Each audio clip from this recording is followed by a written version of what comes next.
Elle explique que je sais que papa a pris un médicament avant que j'arrive et c'est pour ça que j'ai les handicaps. Vous diriez que vous êtes quel genre de papa avec elle? C'est pas moi qui le dis, mais papa poule, c'est ce qu'on m'a dit, j'étais trop présent.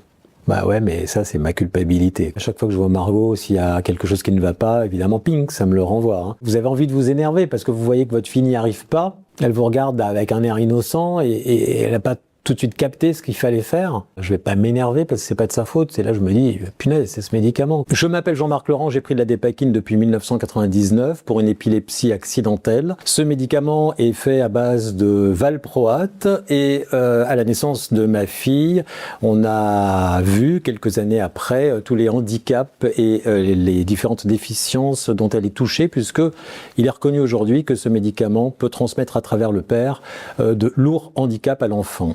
Donc aujourd'hui, à cause de ce traitement, votre fille souffre de plusieurs troubles, c'est ça? Voilà, exactement, plusieurs troubles cognitifs, neurodéveloppementaux.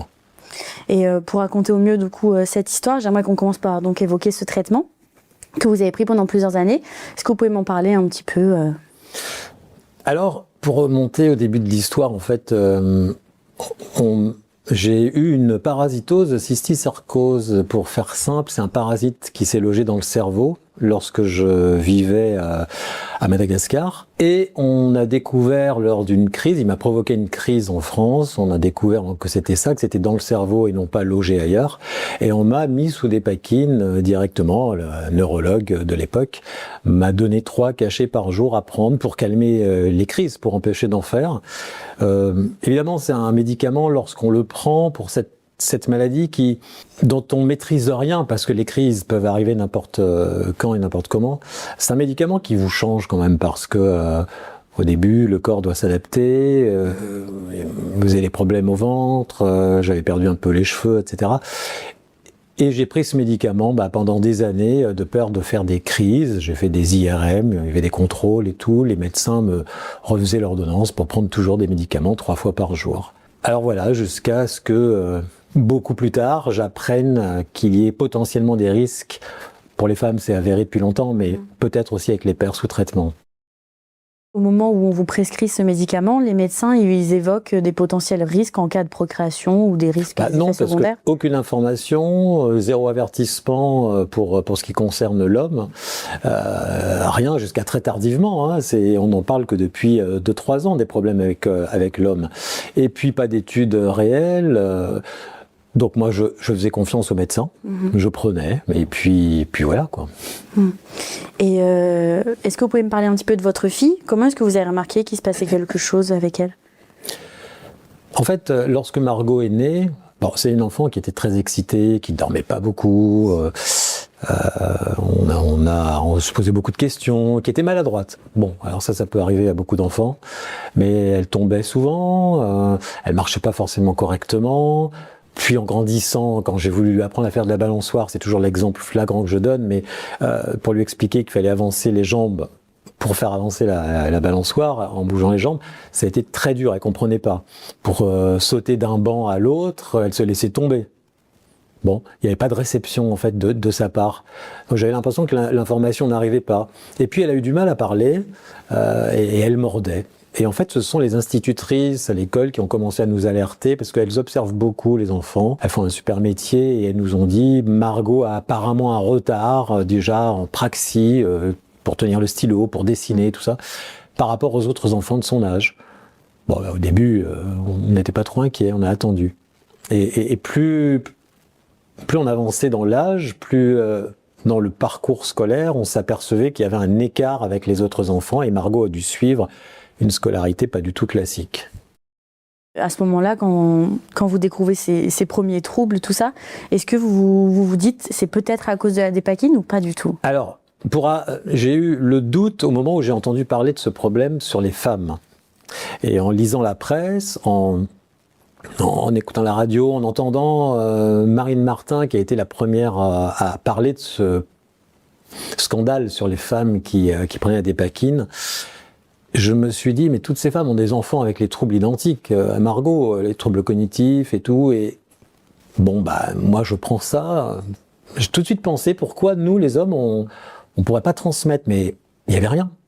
Un généticien est rentré en contact avec moi qui, lui, pensait fortement qu'il y aurait peut-être suspicion. Malheureusement, il a pris sa retraite, donc après, j'étais plus du tout en contact avec lui. Et j'ai eu cette culpabilité, dès que j'ai entendu parler du problème des femmes qui transmettaient, j'ai eu cette culpabilité en moi de me dire, bon, là, je continue, je prends mon médicament, mais Margot est née, c'est moi qui l'ai empoisonné.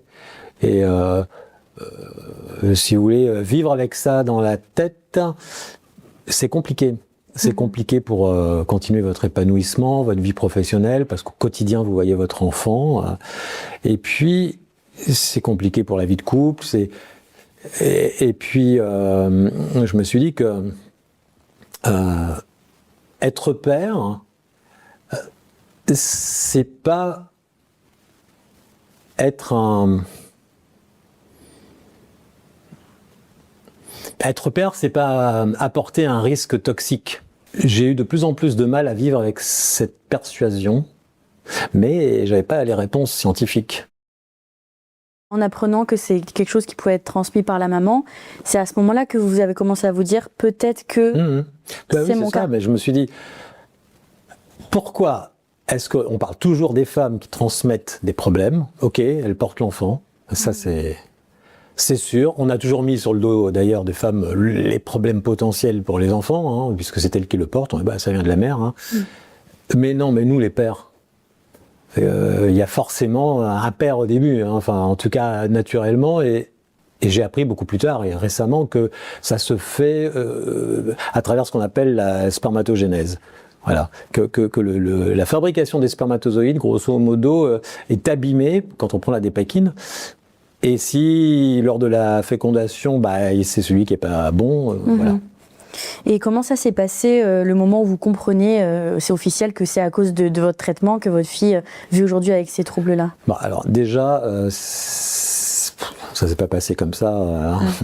Il y a 2 ans, là, maintenant à peu près, on a commencé à parler des risques dans la presse, avec des études où potentiellement, c'est le terme qui était employé, potentiellement, voilà, les pères pourraient transmettre.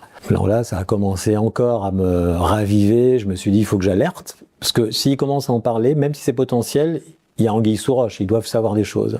Donc, j'ai commencé à vouloir alerter les futurs pères, surtout parce que les pères comme moi, sous des pakines, qui ont des enfants, il y en a beaucoup qui sont pas encore au courant, mais il faut qu'ils soient au courant. Mais alors, les jeunes pères, ceux qui veulent avoir un enfant et qui potentiellement prennent ça, alertons-les. Donc j'ai eu de la presse au début pour parler de mon combat, de ma suspicion, de ces études qui étaient faites à l'étranger qui disaient que potentiellement. Et puis là, en novembre 2025, il y a quelques mois, c'est avéré exact. L'étude qui a été faite, EpiPhare, elle s'appelle cette étude, elle est consultable en ligne, montre tout, donne les chiffres sur un nombre donné d'enfants, de pères sous traitement, etc. Alors là, j'ai encore eu j'avais toujours cette culpabilité, mais je me dis là, je vais pouvoir faire passer la culpabilité de l'autre côté, c'est-à-dire à ceux qui fabriquent le médicament, parce que là, je vais pas arrêter de parler. Mais c'est pour ça que je viens vous voir. Et quand vous avez commencé à avoir cette culpabilité, cette suspicion, en rapport avec la dépakine et les troubles de votre fille, est-ce que vous avez eu une discussion avec elle pour lui dire je crois que ce que tu vis, ça provient de ça? Avec Margot, il faut savoir comment on s'adresse à elle, c'est compliqué.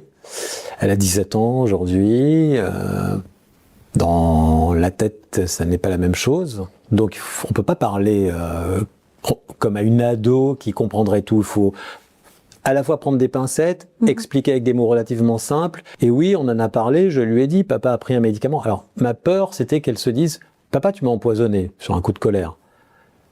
Bon, moi, c'est ce que je pense, parce que je prends le médicament, donc je l'empoisonne. Mais c'est pas comme ça qu'il faut que je pense. C'est pour ça que je parlais de culpabilité qui doit aller en face, là où j'ai porté plainte maintenant, contre X. Margot, je lui ai fait comprendre que c'était des médecins qui cherchaient, qui avaient fabriqué un médicament qui empoisonnait les papas, mais nous on n'était pas au courant et ça passe dans le sang, ça passe dans des tas de choses et donc elle a eu ça. Comme ça elle le comprend, oui. Après, Margot, quand vous la voyez physiquement, on ne voit rien. Si elle parle pas, si elle n'est pas dans la rue, dans l'espace ou autre, on voit pas. tout est à l'intérieur. Et c'est ça qui est encore plus difficile parce que les gens ne comprennent pas. À l'école, un commerçant, peu importe, si Margot n'ouvre pas la bouche, ne parle pas, ou si elle reste pas un certain temps avec eux, ils saisissent pas la lourdeur des handicaps. Et puis il y a des moqueries, il y a tout ça. Enfin, après, c'est un autre chapitre, c'est-à-dire que les enfants qui sont différents, il y a des moqueries, ça continue. L'inclusion est à moitié faite et on a encore du chemin à faire là-dedans. Et de quel trouble elle souffre? C'est quand elle s'exprime en fait? Alors, elle est multi-10. C'est un millefeuille de dyslexie, dysphasie, dyspraxie, et puis après tout le reste. Mais c'est pas les mêmes pourcentages, on va dire, dans chaque 10. Et donc, tous ces troubles-là font qu'elle a aussi une déficience. Elle a pris un retard dingue par rapport aux jeunes de son âge, parce qu'elle peut pas suivre, elle peut pas prendre de notes. Elle écrit comme un enfant de 7 ans. Le graphisme est pas là, le dessin, c'est la même chose. En revanche, elle est aussi ado et elle a aussi des envies d'ado. Hein. Ça peut être paradoxal. Elle veut connaître des gens, sortir et tout, mais les jeunes de son âge, ils mettent une différence. Et comment est-ce qu'elle a réagi quand vous avez eu cette discussion avec elle pour lui expliquer que le traitement que vous avez pris avait un lien avec ce qui lui arrivait? Je pense qu'elle a compris, parce que quand le peu de fois où elle a été interviewée, elle explique en quelques mots, je sais que papa a pris un médicament avant que j'arrive et c'est pour ça que j'ai les handicaps. Après, elle parle avec ses mots, elle. C'est très compliqué en fait, hein, pour toute la famille, pour les parents qui comprennent pas tout, qui refusent. Puis pour elle d'ailleurs, pour assimiler le mot handicap, c'est un mot affreux. Dire je suis handicapé avant qu'elle puisse le dire, c'est peut-être à l'âge de 16 ans qu'elle a commencé à dire je suis handicapé, parce que sinon il n'y avait pas pour elle l'handicap, c'est sur une chaise roulante. D'ailleurs, la plupart des gens pensent, à cause du logo avec la chaise roulante, que c'est que ça. Heureusement que maintenant il y a des médias qui parlent de plus en plus des autres handicaps. Voilà, c'est une fille qui est seule, c'est compliqué. Ouais. Vous avez eu peur qu'elle vous en veuille un peu? Oui, c'est pour ça que j'ai expliqué avec 1001 mots différents, en essayant de pas faire les choses brutalement. Et puis moi, je suis très très fusionnel et proche d'elle depuis qu'il y a eu ça. D'ailleurs, avant, je faisais votre métier, j'étais journaliste. Hein. J'ai arrêté pour ça. J'ai arrêté pour me consacrer à ma fille. Pourquoi moi, pas ma femme? Ma femme, elle a plus de 10 ans de moins que moi. Elle était en train de s'épanouir, de monter. Et moi, j'avais déjà 30 ans d'audiovisuel derrière. J'en avais marre aussi, parce que dans ma tête, j'avais cette histoire. Mais qu'est-ce qu'elle a, ma fille? Il faut que je me consacre à elle. Et si dans l'histoire de votre propre vie, dans le chemin que vous faites sur Terre, qui est court par rapport à l'histoire de l'humanité, évidemment, si vous vous consacrez pas, enfin moi c'est comme ça que je pense, hein, à votre enfant, qu'est-ce que vous faites? Le plus important, c'est pas d'être connu, c'est pas de vivre pour l'argent, c'est pas, mais il y en a plein qui pensent comme ça. Non, moi c'est mon enfant. Alors ça m'a... Il y a beaucoup de problèmes après. Oui, c'était le prochain chapitre que je voulais qu'on évoque. C'est que vous avez mis votre carrière professionnelle entre parenthèses pour vous consacrer à votre fille. Est-ce que vous pouvez me raconter un petit peu cette période de votre vie? Comment est-ce que vous prenez cette décision de faire stop? Bon, alors j'ai vécu de super années, c'est vrai, dans un métier que j'adorais. Au début, j'étais présentateur, animateur, j'ai fait des jeux. Il y avait que 6 chaînes à l'époque, hein, donc j'ai présenté le loto. À l'époque des mammouths, quoi, on va dire. Je suis entré dans France Télévisions, j'ai eu des chroniques dans les émissions du matin. Tout ça, c'était très bien. Je fréquentais le showbiz, super, c'est super. On s'amuse et tout. Et puis, petit à petit, je voulais être journaliste. De toute façon, moi, je voulais pas rester dans l'animation simple. Donc, j'ai réussi à entrer dans le groupe Radio France, à travailler une quinzaine d'années dans ce groupe-là, et à faire du journalisme en presse écrite. Quand ma fille est arrivée, donc à partir de 2008, bon là on savait pas trop hein, pour les problèmes, 2008 c'est sa naissance, donc elle est tout bébé, mais 2014-2015, je commençais à me poser trop de questions et à ne plus être en adéquation avec ce que je devais faire dans la vie en fait, parce que je voyais que Margot ça allait pas, et ça me prenait tout l'espace dans ma tête. Et c'est là où j'ai commencé à basculer et à me dire, bon, bah, dès que tu peux, allez, sors et occupe-toi de Margot. Bah, après, il faut discuter avec son entourage aussi. Hein. Ça se fait pas comme ça. Il y a eu une discussion avec votre épouse, savoir qui mettrait sa carrière entre parenthèses. Pour moi, c'était évident que ça serait moi, puisque déjà, je me sentais coupable. Donc c'est moi qui devais, c'est pas elle. Et puis comme je vous disais, elle a 12 ans de moins, fallait qu'elle s'épanouisse.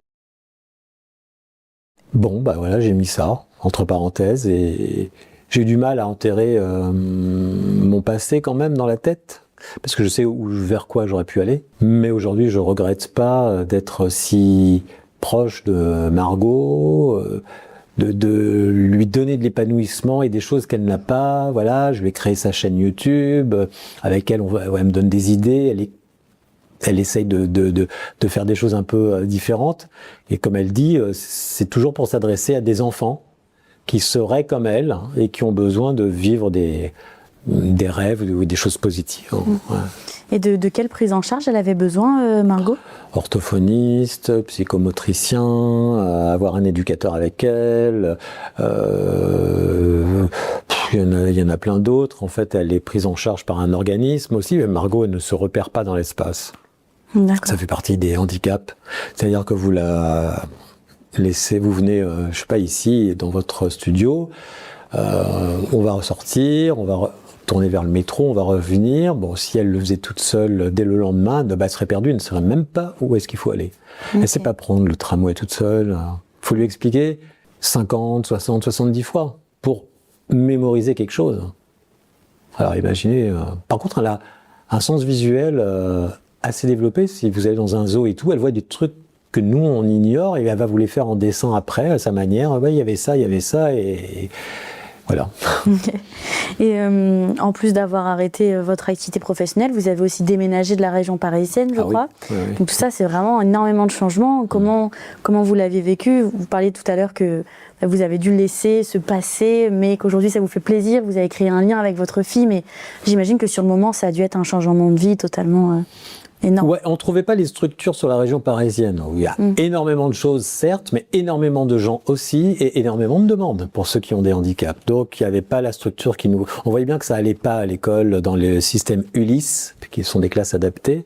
Les AVS, très moyennement formés. Certaines ne comprenaient même pas les enfants, on se demande pourquoi ils faisaient ce métier. Et puis... il y avait des moqueries, etc. On s'est dit, on va sortir de cette agitation, on va aller ailleurs. On est retourné dans le sud-ouest, je dis retourné parce que moi je viens de cette région. Et donc on s'est fixé à Bordeaux. Et là on a trouvé une école très ouverte, sur le papier, très ouverte, beaucoup plus accueillante et plus petite, on va dire, qu'en région parisienne, avec un développement personnel l'après-midi, du développement personnel l'après-midi, c'est-à-dire beaucoup d'ateliers mis en place. Alors ceux qui étaient capables d'apprendre du coréen, même à 10 ans, 11 ans, 12 ans, ils faisaient coréen, théâtre, boxe, tout ce qui peut être éveil. C'était un modèle un peu allemand, d'ailleurs, cette école, c'est une des premières qui avait fait ça en France. Matin, on suit les cours et après-midi, on s'épanouit. Et malheureusement, elle a été harcelée. Ça s'est très mal passé. On a dû la sortir. Et aujourd'hui, elle est dans une école hors contrat, privée hors contrat, avec un environnement, psychologue, etc. Ils apprennent des choses, mais pas le programme scolaire. C'est-à-dire que pour la géographie ou pour l'histoire, on va pas leur dire il se passe ça en ce moment comme conflit dans le monde, voilà pourquoi, non ça c'est trop compliqué, ils vont rien comprendre, et d'ailleurs ça leur servira pas. On va plutôt leur apprendre l'histoire de leur rue, pourquoi elle s'appelle comme ça, et c'est ces trucs qu'ils vont prendre pour aller jusqu'à tel endroit. Voilà, des choses qui vont leur apprendre à rendre la monnaie, voilà. Et donc vous, en plus d'être son papa, vous êtes devenu l'aidant de Margot en fait au quotidien. Comment c'est vos journées ensemble, à quoi ça ressemble ? Alors je l'emmène à l'école, je la récupère, je la sors quand il faut l'emmener chez des professionnels, donc des allers-retours en voiture. On est à une vingtaine de kilomètres de Bordeaux, donc c'est sans arrêt en voiture. Pour moi, peu d'espace puisque je m'occupe de Margot et que ma femme travaille. Donc On essaye de se partager, que le week-end tout le monde soit ensemble, mais la journée c'est l'emmener à l'école, préparer son déjeuner pour manger avec elle aussi, le midi, et puis comme elle part vers 16h15, 16h30, être pile à l'heure pour la ramener à la maison, lui donner un espace de liberté, faire des activités. Elle passe son temps à dessiner, c'est waouh, beaucoup. Ou tourner des choses pour sa chaîne, ou l'amener voir de temps en temps des expos. Alors elle va vite dans les musées. Vous entrez dans le musée, je veux dire 10 minutes après vous êtes sorti. Mais elle regarde certaines choses et après elle reproduit des fois. Elle essaie de reproduire. Donc une journée avec elle, c'est ça, c'est de l'accompagnement, c'est être présent. Puis c'est surtout combler le manque de relations. Avec les autres jeunes de son âge. Et Margot, donc elle passe énormément de temps avec vous. Quelle relation s'est créée entre vous? Est-ce que ça a renforcé votre lien? Là où je fais attention, c'est que pour elle, ça peut être copain-copain, mais il faut faire attention parce que c'est aussi une ado qui peut piquer une crise. Et donc, quand on est copain-copain, attention, mais je suis le père aussi, donc il faut un respect. La relation, moi je suis content de vivre ça, de l'accompagner le plus possible vers quelque chose dont elle se souviendra et qui va la faire évoluer. Et parce que j'ai tellement peur de la finalité pour moi que j'ai peur à l'avance de comment elle va vivre elle, seule, même si elle a une sœur et même si quand les parents seront plus là, voilà. Donc j'essaye d'apporter le plus possible et qu'elle ait des souvenirs le plus marquants, voilà. Et tout à l'heure, vous parliez d'un sentiment de culpabilité, voire de culpabilité quotidienne. Est-ce que vous pouvez m'en dire un petit peu plus? Comment est-ce qu'elle se manifeste au quotidien, cette culpabilité? Alors, depuis des années, je m'étais habitué à cette culpabilité, si on peut s'habituer. C'est-à-dire qu'à chaque fois que je vois Margot, s'il y a quelque chose qui ne va pas, évidemment, ping, ça me le renvoie. Mais ça dépend, voilà, des réactions. C'est des fois quand vous avez envie de vous énerver parce que vous voyez que votre fille n'y arrive pas. Elle vous regarde avec un air innocent et elle n'a pas tout de suite capté ce qu'il fallait faire. Et là, je m'en veux, quoi. Je m'en veux, donc je vais pas m'énerver parce que c'est pas de sa faute. C'est là, je me dis, punaise, c'est ce médicament, quoi. Mais en fait, je vois en elle souvent comme si elle avait le cachet dans sa tête, quoi. Donc le cachet que je prenais et c'est pour ça que j'ai déposé ma plainte contre X. Voilà. En fait, c'est quand vous la voyez ne pas réussir quelque chose. Ah là, ça me renvoie. Après, je la valorise tout le temps sur quand elle réussit des petites choses. Valoriser. Et ça lui permet de se sentir bien, de grandir, de pas sombrer dans une déprime, voilà. Mais ça, je le sens, et je pense même que je le sens beaucoup plus que ma femme, puisque c'est moi qui ai mis tout en place pour faire en sorte que j'essayais de me déculpabiliser, de faire le maximum, quoi, pour cette vie humaine de Margot. Et votre épouse, elle en pense quoi de cette culpabilité que vous ressentez? Est-ce que vous lui en parlez? Oui, on en parle, on s'engueule. Elle comprend, mais elle me dit tu n'as plus de place pour toi, en fait. Oui, mais c'est difficile à expliquer, mais elle comprend maintenant. Par contre, elle veut pas, elle, mener Enfin, elle est derrière moi, mais jamais elle ira s'exprimer comme je le fais, parce qu'elle a pas envie. Ça lui renvoie aussi à des choses qu'elle vit avec Margot. Donc elles ont aussi bien sûr une connivence. Ma femme, elle l'emmène à la piscine pour qu'elle puisse apprendre à la bonne synchronisation. C'est pas facile. Donc moi, je vais hors de la piscine, donc par exemple, c'est pas le genre de truc que je vais faire. Voilà, non, mais chacun est complémentaire. Mais c'est vrai que avec Margot, on est un peu frères et sœurs, mais avec l'autorité parentale, pour moi. Oui. Et vous, aujourd'hui, quand vous la regardez, Margot, qu'est-ce que vous ressentez en tant que père? Moi, je vois une fille qui est belle, qui grandit, qui a quand même qui sourit beaucoup, qui est très fragile, donc ça peut basculer assez rapidement aussi dans un état second. mais une fille qui est quand même heureuse et qui est contente d'être protégée par sa famille, par sa sœur, par sa mère, par moi, et mais qui a envie des fois de dire oh les parents laissez-moi un peu quoi. Ouais, sauf qu'on ne peut pas vraiment te laisser. Et vous diriez que vous êtes quel genre de papa avec elle? L'expression, c'est pas moi qui le dis, mais papa poule. Trop présent. C'est ce qu'on m'a dit. J'étais trop présent. Bah ouais, mais ça c'est ma culpabilité quoi. J'arrive pas trop à lui laisser s'envoler. Bah alors s'envoler, ça, je dis tout de suite, elle sera pas à 20 ans autonome. On sait très bien qu'elle va être l'avenir de Margot. Ça va être tout le temps dans quelque chose de surveillé. Mais bon, enfin, moi je trouve qu'il n'y a pas de trop. On est. Et vous disiez qu'aujourd'hui, il faut que la culpabilité elle change de camp. Ouais. Qu'est-ce que vous voulez dire par là? J'ai déposé plein de contre X. Derrière le X, moi je sais très bien à qui je vise. C'est un laboratoire. Mais juridiquement, quand vous faites une plainte comme ça contre X, il peut y avoir d'autres coupables qui se seraient tus, puisqu'il y a des études qui ont été faites, qui ont sûrement été cachées. Les pères n'ont pas été alertés des risques. Alors là, c'est fait depuis quelques temps, et voilà. Mais il faut obtenir réparation pour ces enfants, parce qu'ils sont nombreux. Il y a une centaine de familles qui a appelé l'APESAC. L'APESAC, c'est Marine Martin, donc la présidente de cette association, qui a lancé le scandale de la dépakine. Et mon avocat aussi reçoit des appels. Donc plus le fait d'avoir déposé cette plainte, après ça va prendre du temps. Ça j'en ai pour X temps. Plus je pense que ma culpabilité, quand ça va avancer, je veux faire en sorte qu'elle aille de l'autre côté et que les responsables du laboratoire se disent ah ouais mince, notre médicament il a fait des ravages quoi. Certes, il va calmer l'épilepsie. Enfin, il y a d'autres alternatives. Mais je veux aussi que tous les médecins qui prescrivent trop ce médicament se posent la question.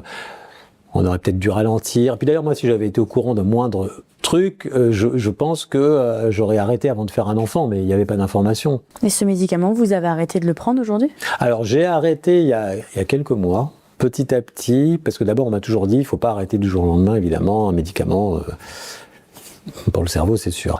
Donc, j'en ai eu marre. De toute façon, pour moi, le mal, il a été fait. J'ai continué à le prendre parce que, de toute façon, voilà, je voulais pas faire de crise. Puis petit à petit, je me suis dit, après tout, mes crises, elles étaient accidentelles. C'est dû à un parasite. Donc, je vais voir, je vais ralentir. Je vais passer de 3 à 2, de 2 à 1, mais tout ça sur plusieurs mois. Puis après un demi. Puis après, j'ai commencé à plus en prendre du tout. Et je me sens mieux, c'est vrai. Et j'ai pas fait de crise nouvelle. Donc, je pense que j'ai eu raison d'arrêter. Je suis le premier papa dépakine, comme ils ont dit, là, les journalistes. Oui, c'est vrai, et j'espère que je ne serai pas le seul. En revanche, ça me coûte... en fait, ça me coûte. Il faut que je parle, il faut que je sois disponible, c'est normal, pour témoigner. Mais ça me coûte rien du tout, parce que je me dis, il y en a d'autres qui vont oser parler, j'espère. Pour l'instant, c'est vrai que... j'ai demandé autour de moi, voilà, je vais faire cette action-là. Est-ce que ça vous dérange ou pas, ma sœur, ma femme et tout, sachant que je ne parlerai pas d'eux de toute façon, mais sachant que j'aurai aussi du temps à me consacrer pour aller dans ce combat de plus en plus et puis pour rencontrer les gens et que ça aille dans la rue, parce que si vous avant que c'est comme une chanson, pour la faire connaître au public, il faut qu'elle soit matraquée en radio 6-7 fois dans la rotation quotidienne pour que les gens aiment la chanson finalement. C'est pareil, quand il y a un scandale, il faut en parler. Donc merci aux médias, quels qu'ils soient. Vous adressez à des cibles qui ne sont pas les mêmes que ceux qui lisent Le Monde. Donc on touche de plus en plus de gens et moi ça me coûte pas en fait. Je le fais parce que faut réveiller les consciences. Il y a ceux qui disent oh là, t'y arriveras pas mon pauvre, ça va être enterré, ça va. Sauf que moi je me laisse pas faire. Donc ça sera pas enterré parce que j'irai le déterrer. Donc, à un moment donné, il faut pas avoir peur. Et pourquoi, selon vous, les pères, ils ont été si longtemps absents du débat sur la dépakine et oubliés, en fait, les papas oubliés? Bon, ça c'est une bonne question, en ce sens où c'est pas qu'ils ont été oubliés, c'est que sur les hommes, il n'y a pas tant d'études que ça qui ont été faites par rapport à la transmission sur l'enfant. Et puis, peut-être il y a des pères, de toute façon, j'en ai entendu parler, j'en ai même eu au téléphone, qui sont comme moi, qui se sentent coupables et qui auraient voulu parler. Mais ils veulent pas, parce qu'ils veulent pas dire qu'ils sont épileptiques, c'est une maladie honteuse, ça fait peur. Ils sont encore en pleine activité, donc qu'est-ce qu'on va penser de moi si je m'expose, etc. Ils veulent pas exposer la famille. Enfin, il y a plein de raisons. Moi, je m'en fous. J'ai pas de patron au-dessus de moi, puisque j'ai mis mon métier de côté et que maintenant je m'occupe de ma fille. Et donc, je suis épileptique, oui, et alors? C'est un accident. Vous faites un AVC demain, vous pouvez avoir des séquelles. Hein. Bon. Donc, je le dis, j'en parle, et puis c'est tout. Mais je dis aux autres pères, parlez, quoi, parce que votre masculinité, votre sens un peu... moi j'ai rien, parce que je suis fort, hein, le problème des mecs encore, de beaucoup, hein. Laissez tomber ça et oser parler et faire le même combat que certaines femmes l'ont fait d'ailleurs. Donc ayez des cojones, quoi, en espagnol. Et qu'est-ce que ça vous a fait d'être en contact avec d'autres papas papa dépakine qui connaissent cette culpabilité? On parle et on sort les mêmes mots en fait. Au moment d'aborder la culpabilité, moi j'en ai eu 2-3 là il n'y a pas très longtemps en ligne et je disais mais comment vous vous sentez et tout. Avant de parler de culpabilité, eux me disent déjà je sais pas, je suis coupable de quelque chose. J'ai dit non, je me bats pour ça. Moi aussi je sens ça, mais bon. Est-ce que ça vous arrive encore aujourd'hui quand vous regardez Margot? Vous disiez tout à l'heure, parfois je la vois encore je l'imagine avec le médicament dans le cerveau. Est-ce que ça vous arrive encore? Margot, c'est tous les jours que je vois qu'il y a forcément un couac à un moment donné. Donc, si c'est un gros couac, oui, je vois fortement cette image-là. Si c'est un petit couac, je pense que j'ai occulté de dire toujours c'est ça, c'est ça, c'est ça, parce que j'essaie de me dire bon allez, là c'est pas trop grave. Voilà. Mais quand il y a des choses compliquées, ça me renvoie, ça m'atteint moi aussi. Hein. Oui. Je sais pas, c'est comme si vous aviez, vous savez, quand on ampute quelqu'un, quelqu'un qui aurait une blessure de guerre, si on le guérit pas tout de suite, ça pourrit, quoi. Moi, je sens souvent cette cicatrice qui se referme pas, où j'oublie pas le médicament et les méfaits sur ma fille. Mais ça dépend des périodes. Ça dépend des périodes. Là, je suis remonté, je témoigne. Donc, si vous voulez, je suis en disponibilité de me sentir fort parce que les scientifiques ont reconnu et parce que je sais que ça va changer, je sais qu'on va savoir la vérité et que j'ai un bon avocat qui est un grand avocat. Et est-ce que vous pensez que cette cicatrice qui est jamais vraiment refermée pourra se refermer un jour? On va imaginer une cicatrice un peu comme une fermeture éclair. On la remonte jusqu'au bout, après elle est fermée, tant mieux. Non, je pense pas parce que je crois que jusqu'à mon dernier souffle, je ne partirai pas tranquille, ça je sais. Et quel message vous aimeriez faire passer aux hommes qui prennent aujourd'hui ce médicament, soit des jeunes papas ou pas encore papas? Des jeunes papas, j'espère qu'ils s'intéressent à l'info, qu'ils lisent un peu l'actualité. De toute façon, maintenant, quand ils en prennent, ils doivent signer un papier, le spécialiste, le généraliste, le pharmacien, tout ça leur rappelle, attention, médicaments. Par contre, ne donnez pas votre sperme. Parce qu'évidemment, il faudrait aussi que les médecins en parlent de ça, parce que ça peut faire s'ils prennent de la dépakine, voilà, ça peut évidemment faire des ravages après. Et puis surtout, on n'arrête pas en une semaine, la dépakine, paf paf, on fait un gosse et on reprend sa dépakine. Ben, c'est pas comme ça que ça se passe. Votre sang, il faut, entre parenthèses, le nettoyer du valproate, quoi. Il faut trouver des alternatives. Donc, vous êtes jeune, un jour vous serez papa, peut-être pas à 24 ans, 25 ans, c'est un peu tôt, mais il y a toujours des exceptions. En revanche, faites tout ce qu'il faut pour prendre des alternatives et pour réfléchir. Est-ce que je peux vous demander aujourd'hui comment vous allez et comment vous menez cet engagement et ce combat avec Margot? Comment je vais bien, on va dire. Je sens que je suis porté pour... j'espère que c'est pas le mythe de Sisyphe, quoi, ce combat. Vous voyez, on monte, on gravit la montagne, et arrivé presque au bout, bloups, on retombe par terre. Il faut que j'arrive à arriver sur le sommet, et ça sera gagné pour tous les pères, pour tous les enfants surtout, parce que il y a un autre problème, c'est que tous ces enfants impactés par le valproate, ils vont peut-être avoir des enfants. Et attention, parce qu'on commence à dire que les générations d'après peuvent conserver ces problèmes. Donc, messieurs, mesdames, les scientifiques, sortez de sous le tapis ce que vous savez et faites en sorte qu'on puisse améliorer les choses, quoi. Bien, merci beaucoup, Jean-Marc, pour votre témoignage. Merci à vous.